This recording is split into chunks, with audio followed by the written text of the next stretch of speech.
আসসালামু আলাইকুম। আমার আজকের ভিডিওর সারমর্ম বুঝতে হলে আপনাকে অবশ্যই ভিডিওর শেষ পর্যন্ত দেখতে হবে। দেখার অনুরোধ থাকলো, যদি না দেখেন সেই ক্ষেত্রে আপনি এর অর্থাংশ বুঝবেন এবং বিভ্রান্ত হবেন।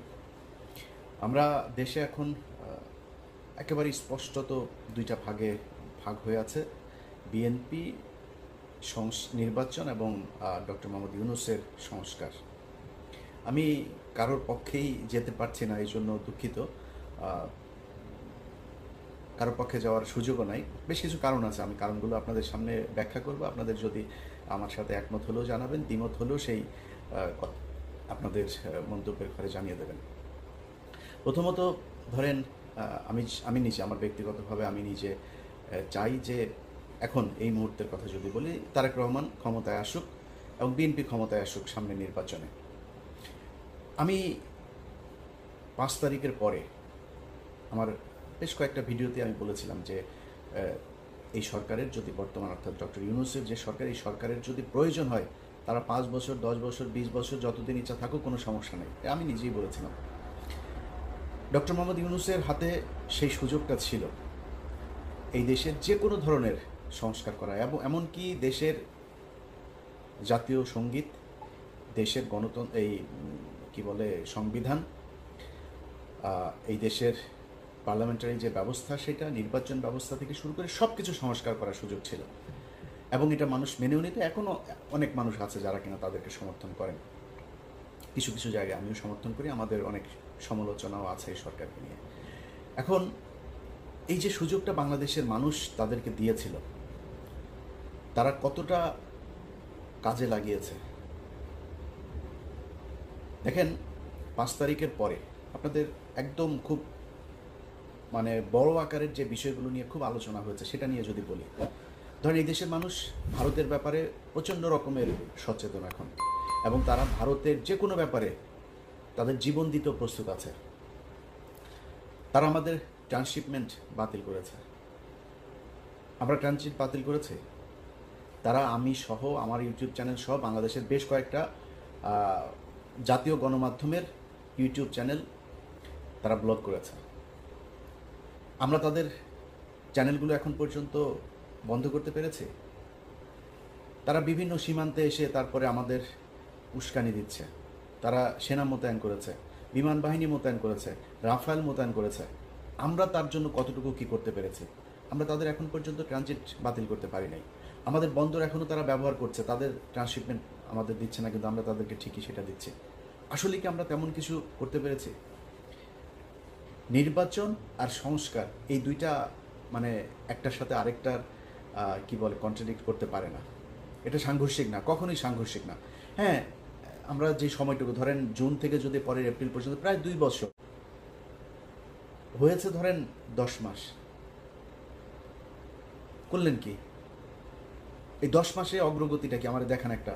পরের 10 মাসে যে অগ্রগতি হবে, আমি এরকম কোনো সম্ভাবনাও দেখছি না। তো যদি না হয়, তাহলে আমার মনে হয় নির্বাচন দিয়ে দেওয়া উচিত। আমি ব্যক্তিগতভাবে মনে করি এপ্রিল পর্যন্ত যাওয়া উচিত না। এপ্রিলের আগে আমার মনে হয় সেটা যদি সম্ভব হয় অক্টোবর নভেম্বরের ভেতরেই নির্বাচন হয়ে যাওয়া উচিত।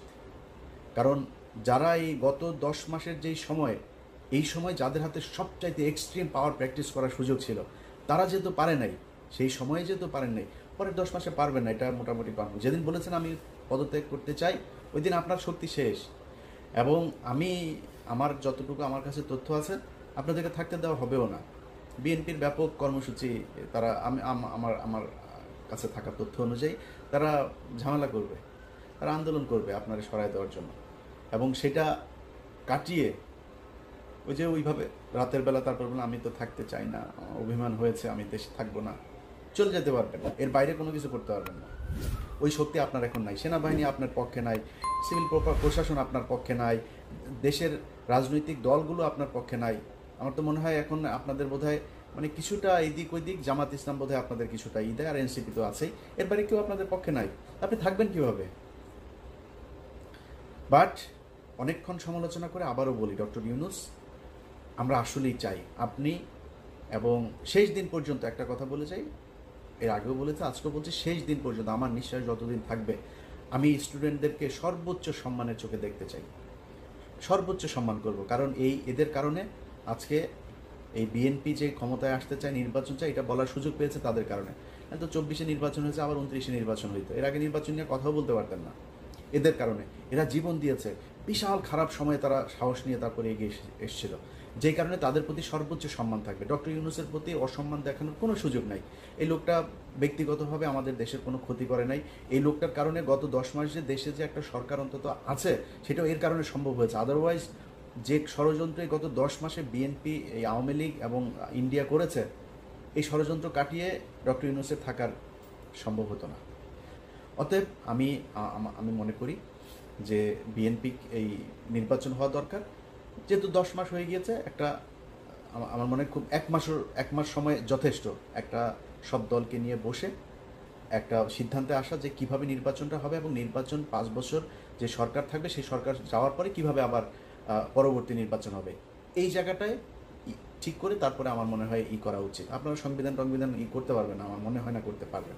সবশেষ আবারও বলে যাই, ডক্টর মোহাম্মদ ইউনূস, আপনার হাতে যে কদিন সময় আছে, আপনি সেই কয়দিন মানুষ যেই জিনিসগুলো চায়, আমার মনে হয় আপনি সেই জিনিসগুলো করবেন এবং মানুষের প্রত্যাশা পূরণ করবেন। মানুষ আপনার কাছে যা চায় সেটা যদি আপনি করতে না পারেন, তাহলে কিন্তু সবশেষে আপনার ব্যাপারে মানুষের যেই কনক্লুশন দাঁড়াবে, সেটা আপনার জন্য খুব একটা স্বস্তিদায়ক হবে না।